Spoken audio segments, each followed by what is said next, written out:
The night the wind began to howl like a wounded animal. Most people were already safe in their warm homes. But not Ethan Cole.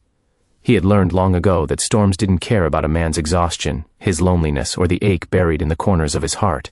He wiped his hands on the rag hanging from his tool belt and glanced out the frosted window of the school he cleaned every evening. Thick sheets of snow were falling, turning the world outside white and merciless. The janitor shift had gone long, thanks to a burst pipe in the west hallway, and a dozen muddy footprints tracked in by kids who had no idea someone stayed late to make the place shine by morning. Ethan checked the time.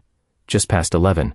He should have gone home earlier to be with his 8-year-old daughter, Lily, but his neighbor, Mrs. Harding, had assured him she was asleep and safe. Still, guilt tugged at him. He grabbed his coat, worn, patched at the elbow and still dusted with salt from storms past, and stepped toward the main exit of the school.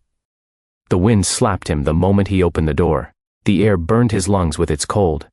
Snow spiraled across the parking lot like tiny ghosts dancing in chaos.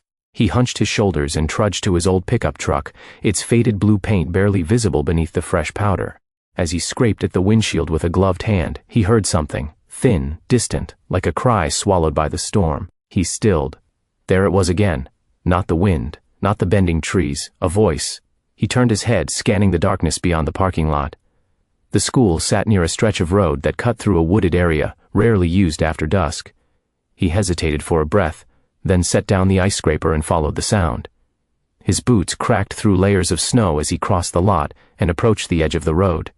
Visibility was nearly gone, just white and shadow and the occasional glint of headlights far away. Then, through the gusts, he saw it, a car off the roadside, nose buried in a ditch, one headlight flickering weakly like a dying eye.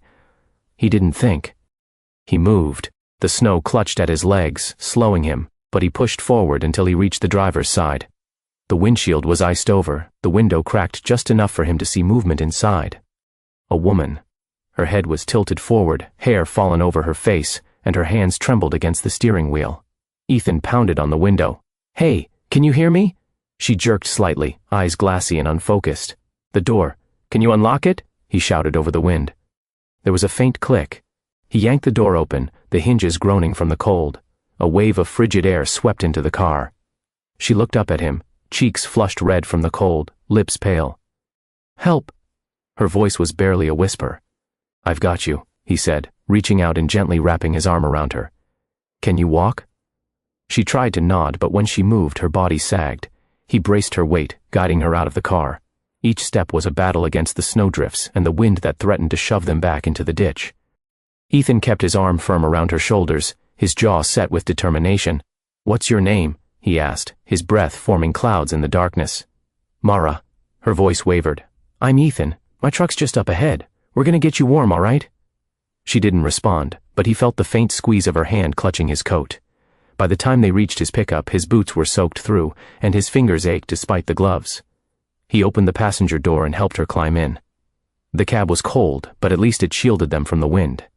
He slammed the door shut, rushed around to the driver's side, and started the engine.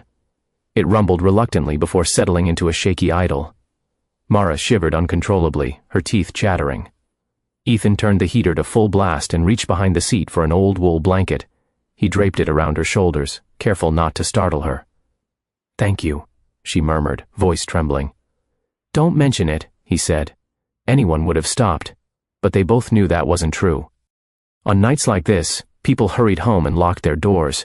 They didn't wander into storms looking for strangers. Mara winced, pressing a hand to her forehead. "I lost control coming around the bend. I thought I could make it home before it got worse." Ethan nodded, eyes flicking to the swirling snow outside. "You're lucky I was still here. Roads are gonna shut down soon." He checked his phone. No signal. Typical out here at night. He looked at the clock. Nearly 11:30. Lily would still be asleep, he told himself. Mrs. Harding was reliable. He could get Mara somewhere safe first. "I'm taking you to my place," he said firmly. "Phone lines are down and you're not staying out here in this." Her eyes widened slightly, then softened. There was fear there, yes, but also something like tired surrender. I don't want to be a burden." Ethan gave a small, humorless smile. "You're not. Just hang on." He shifted the truck into gear and eased onto the road, tires crunching through fresh snow. The heater wheezed, finally blowing warmer air across the cab.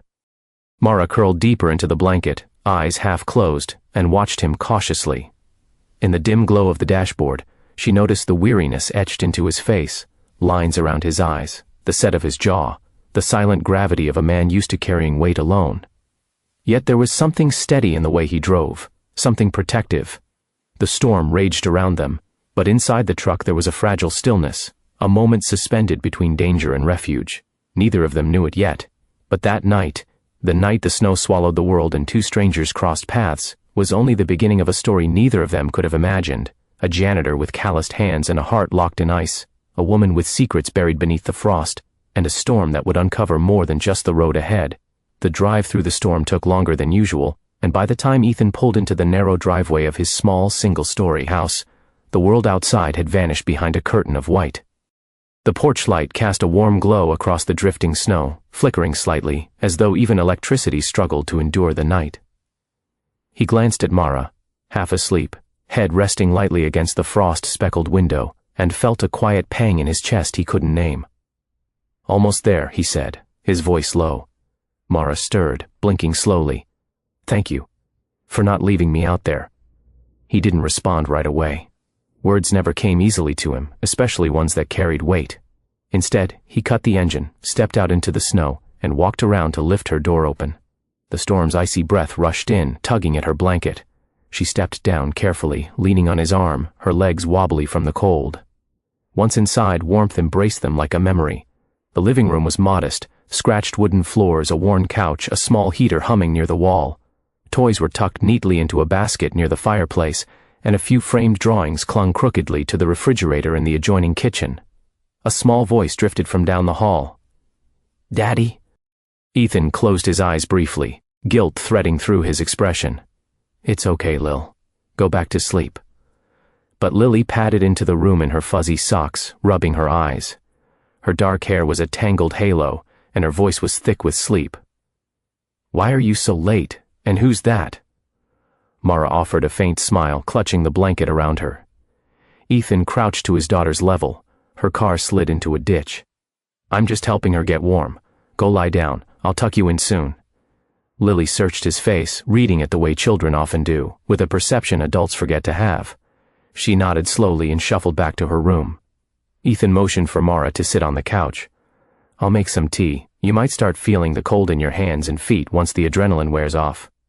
Mara sat quietly, taking in her surroundings. The house wasn't fancy, but it felt lived in, real, safe. She watched him move around the kitchen with practiced efficiency, boiling water, finding a mug, stirring sugar without needing to measure it. As the kettle whistled softly, her gaze wandered to a small photograph hanging near the coat rack. It showed Ethan, holding Lily as a toddler, and a woman standing beside them. The woman's smile was bright, her hand resting gently on Ethan's chest. Mara didn't ask. She didn't need to. The absence in his eyes told a story before he ever spoke. He handed her the mug and sat across from her, resting his forearms on his knees. For a long moment, neither spoke. The silence in the room wasn't awkward. It was familiar, the kind that lives between people who have both known nights that seemed too long to survive. Mara took a sip, fingers curling around the heat. "Lily's beautiful." A faint, fleeting softness crossed his face. "She's everything." Mara hesitated, unsure if she was treading somewhere she didn't belong. "Her mother? Gone," Ethan said simply.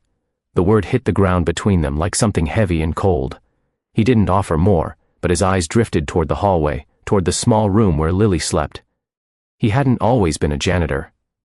Years ago, before the world had broken in ways he couldn't patch back together, he'd worked as a mechanic, owned a small shop with his brother. But after the accident, after sirens and hospital corridors and a casket too heavy for one man to carry alone, everything changed. The shop couldn't keep running without him, and he couldn't keep breathing inside the walls that reminded him of what he'd lost. So he sold his share, took a quieter job, something that let him be home before Lily woke for school and back again before she went to bed. At least, most nights. Mara wrapped her hands tighter around the mug.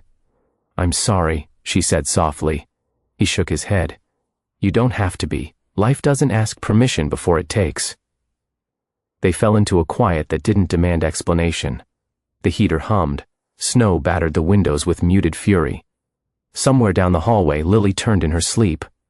After a while, Mara exhaled shakily. "I wasn't heading home tonight. Not really. Her voice was steady, but the tremor beneath the surface was unmistakable. I was driving back from a meeting with someone who thinks I shouldn't be alone. They set me up on this dinner thing. I didn't want to go, but I did, and then I left early. I told them it wasn't working. I think that's when the storm started getting bad. Ethan looked at her, something unreadable in his eyes. You from around here? Not originally. I moved here after, well. She paused, then laughed softly but without humor. Life takes without asking, right? He nodded once. She hesitated, staring into the steam rising from her tea. I lost my brother 3 years ago. Car accident. We were all family we had left. She swallowed hard. I thought eventually I'd feel normal again. But grief doesn't leave. It just changes shape. Their eyes met. 2 different lives, 2 separate storms, but the same hollow echo living quietly behind their ribs. Ethan leaned back, his voice barely above a murmur. People think silence means emptiness. But sometimes it's the only place we can carry what's left. Mara's lips parted, not in surprise, but recognition. She hadn't expected to feel seen tonight, not by a stranger, and certainly not while wrapped in a blanket that smelled faintly of pine cleaner and old flannel. The wind outside wailed again, rattling the window panes, but inside the small house, the air shifted. Not warmer, not brighter, but something closer to understanding. Ethan glanced toward the hallway. I should check on Lily. You can rest here. The couch folds out. I'll get you some dry clothes. She nodded, watching him disappear down the hall. Her hands stopped trembling. For the first time in a long while, she didn't feel like she was standing outside her own life. In another room, Ethan knelt beside his daughter's bed, brushing a strand of hair from her forehead. His heart, so tightly bound in years of frost, flickered with something unfamiliar. Not hope, not yet, but the memory of what warmth once felt like. Neither of them knew it, but the storm outside wasn't the only one beginning to shift. The storm lasted through the night, and by morning, the world outside Ethan's house lay buried beneath a thick, glistening silence. The plows hadn't made it through yet. Roads were sealed by drifts taller than mailboxes, and the power flickered intermittently, the kind of day that forced people indoors with nothing but their thoughts, and the people they were trying not to feel too much about. Mara woke to the muffled clink of dishes and soft voices coming from the kitchen. For a moment she forgot where she was. The blanket around her shoulders, the faint smell of coffee and cinnamon, the hum of the small heater by the couch.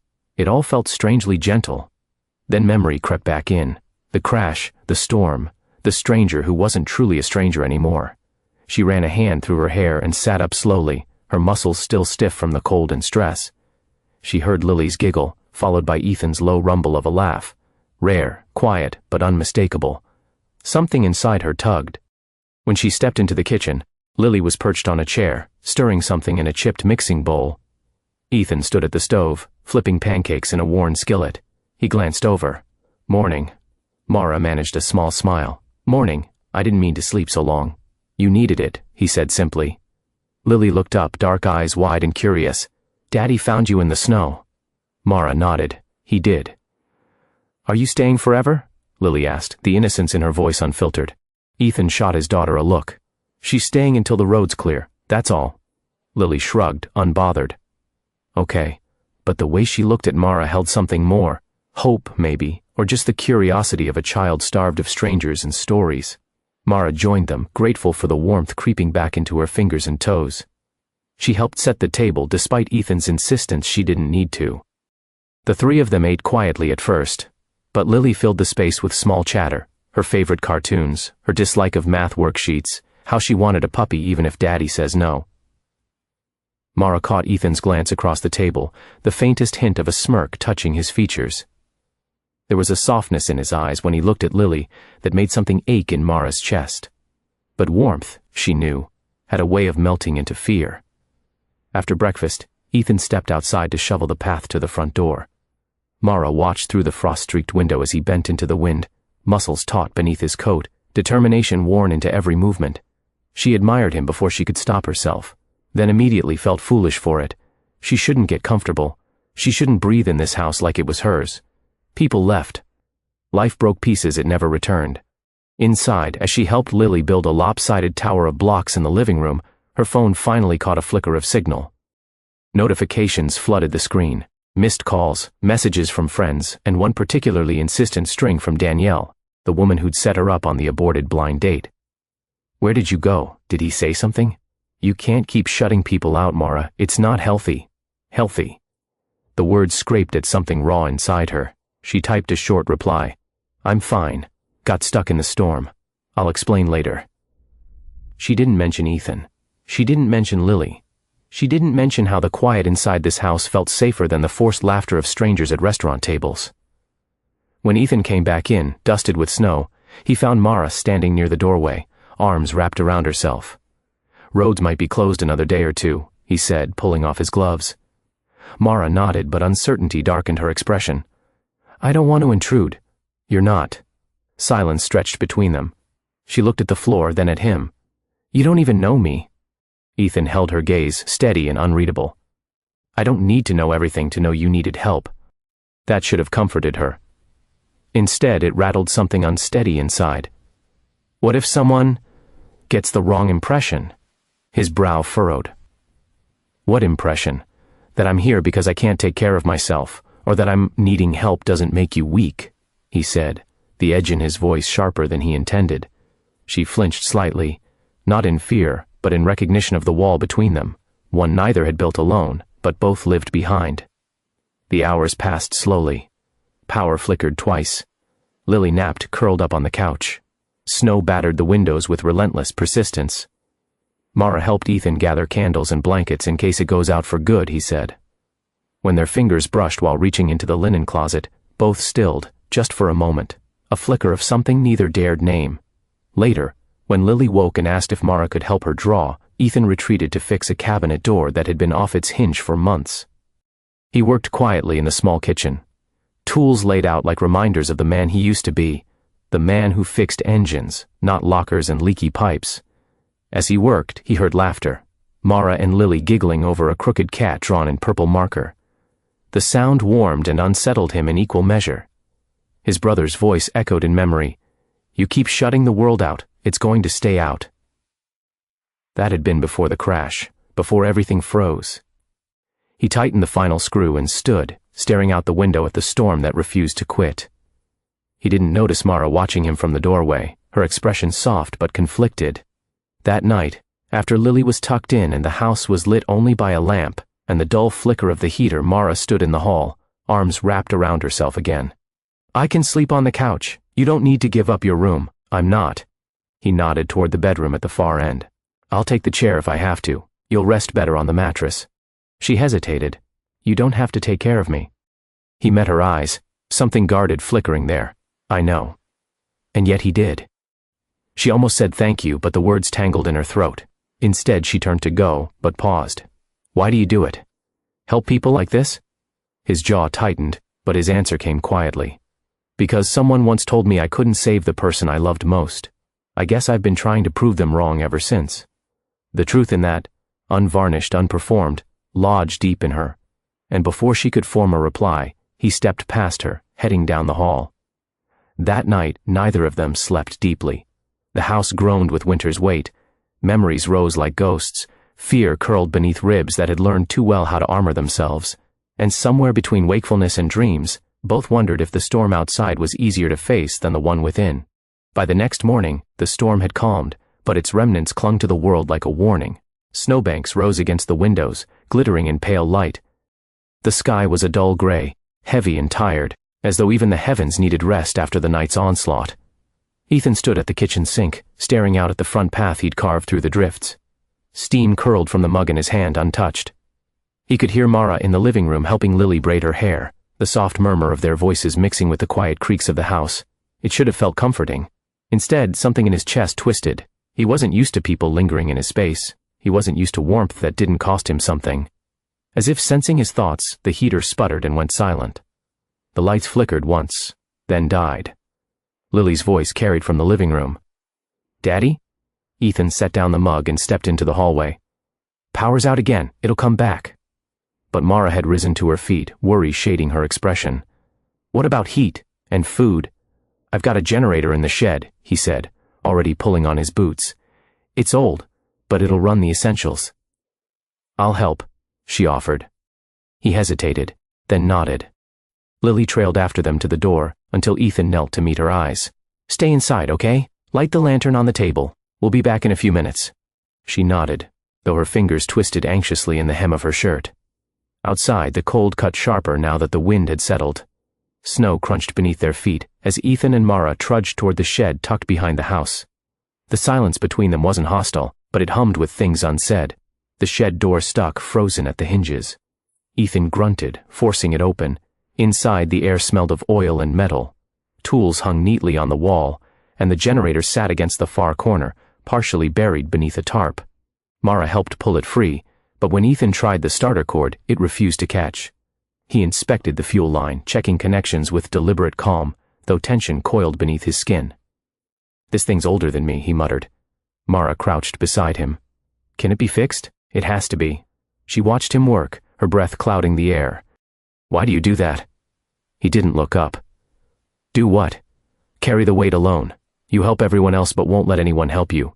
His hands stilled. He exhaled slowly, then set down the wrench. "People leave," he said, "or life takes them. Either way, counting on anyone is a gamble." Mara held his gaze. "So you'd rather live freezing than risk being warm?" The words struck harder than she intended. Ethan stiffened, turning his eyes back to the generator. "I don't expect you to understand. But I do." Her voice softened. "You're not the only one who's lost someone." Silence pressed in, dense as snowdrifts. She looked at the frost gathering on the shed windows, then back at him. "My brother was my only family. After he died, people tried to comfort me, but it felt like I was carrying a storm no one else could stand in. So I shut people out. I told myself it was safer to be cold than broken again." Ethan's shoulders lowered a fraction. "But pretending I was okay didn't make the storm go away," she finished. He didn't speak right away. Instead, he reached for the starter cord again, pulling with more patience than force. The engine coughed, then roared to life, rumbling like a heartbeat rediscovered. For a moment, neither spoke, the generator's growl filling the space where fear had lived. When they stepped back into the house, Lily ran to them, relief etched into her small features. "Did you fix it?" "Yeah," Ethan said softly. "Lights'll be on soon." Mara helped him connect the generator cables and check the breakers. Gradually, the lamps flickered back to life. The heater whirred. The fridge buzzed. The world exhaled. Later, while Lily napped under a pile of blankets, Ethan stood by the window, watching the snowfall taper into gentle flurries. Mara approached quietly and leaned against the opposite wall, leaving space between them but not distance. "She trusts you," Mara said, nodding toward Lily's room. Ethan's eyes softened. "She's all I've got left." "You're more than you think," she murmured, "even if you don't see it." He opened his mouth to respond, but a knock at the front door interrupted him. Both turned, puzzled. Ethan crossed the room and opened it to find a tall man in a parka, cheeks red from the cold. "Road crews finally made it through," the man said. "We're checking houses to make sure everyone's all right." Ethan nodded. "We're fine." The man's gaze flicked to Mara. "Ma'am, need a ride back into town?" She hesitated, glancing at Ethan, then at the floor. I don't know." Ethan didn't speak, his expression unreadable. The man frowned. "Storm's not over yet. Best to leave while the plows are moving." Mara looked at Ethan again, searching his eyes for something. Permission, maybe. Or a reason to stay. But his gaze had cooled, shutters sliding back into place. "If you need to go, go," he said quietly. The words landed like ice, simple, measured, but final. "I'll get my things," she whispered. She disappeared down the hallway. Ethan closed the door halfway and stood motionless, the dull hum of the generator filling the silence. He didn't move when she returned, blanket folded over her arm, borrowed clothes replaced with her own. Mara paused at the threshold, heart hammering against her ribs. "Thank you." "For everything." Ethan nodded once, not trusting his voice. She stepped outside with the man, snow crunching beneath her boots. The door closed behind her with a muted thud. Inside, Ethan stood in the empty quiet, the warmth of the house suddenly colder for reasons that had nothing to do with the weather. He stared at the floor, hands clenched at his sides, breath shallow. He told himself it was better this way, easier, safer. But as the sound of the departing vehicle faded into the storm's hush, something inside him cracked, not loudly, not visibly, but unmistakably. In the room down the hall, Lily's small voice drifted from behind her door. "Daddy? Is she gone?" Ethan swallowed hard, eyes stinging in a way he didn't let become tears. "Yeah, Lil, she's gone. The house, once a refuge from the blizzard, now felt like the coldest place he'd ever been. And though the storm outside was passing, the one inside him was just beginning to break. 3 weeks passed. The storm outside had melted into memory, but the one inside Ethan hadn't fully cleared. He went back to work at the company headquarters, a sprawling glass building where most people barely noticed him. As far as anyone knew, he was just the quiet janitor who kept to himself and picked up other people's messes long after they'd gone home. He liked it that way. Or so he told himself. Mara hadn't called, she hadn't written, and he hadn't reached out either. Pride, fear, habit, he wasn't sure which one sat on his chest the heaviest. Lily asked about her once, then stopped when she saw the way his eyes changed. He threw himself into routine, repairs, floors, night shifts, silence. It all helped him forget, until life twisted in a way only fate could manage. One Thursday evening, during the last hour of his shift, 2 of the junior associates from marketing were huddled near the break room doors, whispering and laughing. Ethan passed with his supply cart, catching bits of the conversation. Words like blind date, setup, wait till she sees, and poor thing floated in the air. He ignored them. But fate had other plans. An hour later, as he was collecting trash bags near the conference rooms, he heard his name. Ethan, hey, yeah, we need you for a second. He paused, frowning. The voice belonged to Mark, a snide 20-something who thought every sentence needed an audience. Before Ethan could respond, Mark and another employee, Jenna, flanked him with 2 bright smiles. So listen, Jenna said, there's this event tonight at La Verena, kind of a dating mixer thing. We, signed you up. Ethan stared at her. I'm not interested. Oh, come on, Mark said with a laugh. Live a little. There are women there who actually like humble guys. Humble, right. That was one way to disguise mockery. A third employee, Sasha, approached with a folded shirt and blazer. There. You can't go looking like that. We even chipped in for the outfit. Consider it. Community service. The laughter behind the words wasn't loud, but it was enough. Ethan's jaw tightened, but he didn't raise his voice. He didn't refuse. Maybe a part of him was tired of running from moments like these. Maybe a part of him was done letting other people decide who he was. Or maybe, deep down, he remembered a woman who'd once said warmth didn't come from hiding your heart. I'll go, he said quietly, surprising even himself. Mark blinked. Seriously? Ethan took the clothes. Seriously. La Verena was one of the city's high-end restaurants, soft lighting, gold fixtures, and staff that judged you before greeting you. Ethan arrived on time, wearing the blazer they'd given him over his usual dark shirt and jeans. He knew he didn't look like he belonged among the sleek suits and sparkling dresses. That was fine. What he didn't expect was her, Mara. She was standing near the bar, clutching a small purse, her hair in loose waves over her shoulders. A pair of friends stood behind her, whispering and glancing nervously his way. His pulse stuttered. She hadn't come for them. She hadn't come for the prank. She'd come, he realized, because she hadn't stopped thinking about him either. Their eyes met, and the noise of the restaurant faded into something distant and blurred. Before either could speak, Mark, Jenna, and the others arrived behind Ethan, smirking like hyenas circling the joke they had built. This is perfect, Mark whispered loudly to Sasha. She actually showed up. She probably thinks he owns a toolbox, not a tie. Jenna snorted. Watch, she'll bail when he tells her he mops floors. Mara heard. She shot them a glare sharp enough to cut glass, but Ethan remained still, calm, unbothered in a way that unsettled them more than anger could. At that moment, a hostess approached. Mr. Hartwell, your table is ready. The mocking employees laughed, until the hostess added, with a slight bow of respect, the board members are already seated in the private room. They're waiting for you before starting the agenda. Silence. Mark blinked. Board members? What, who, you mean him? The hostess looked confused. Of course. Ethan Hartwell is the acting CEO. The quarterly meeting is tonight. Weren't you informed? Jenna's hand flew to her mouth. Sasha nearly dropped her phone. Mark's smugness drained from his face like color in cold water. Mara looked at Ethan, breath caught. You're... What? Ethan exhaled slowly and finally met her eyes. I told you I fixed broken things. Just didn't say what kind.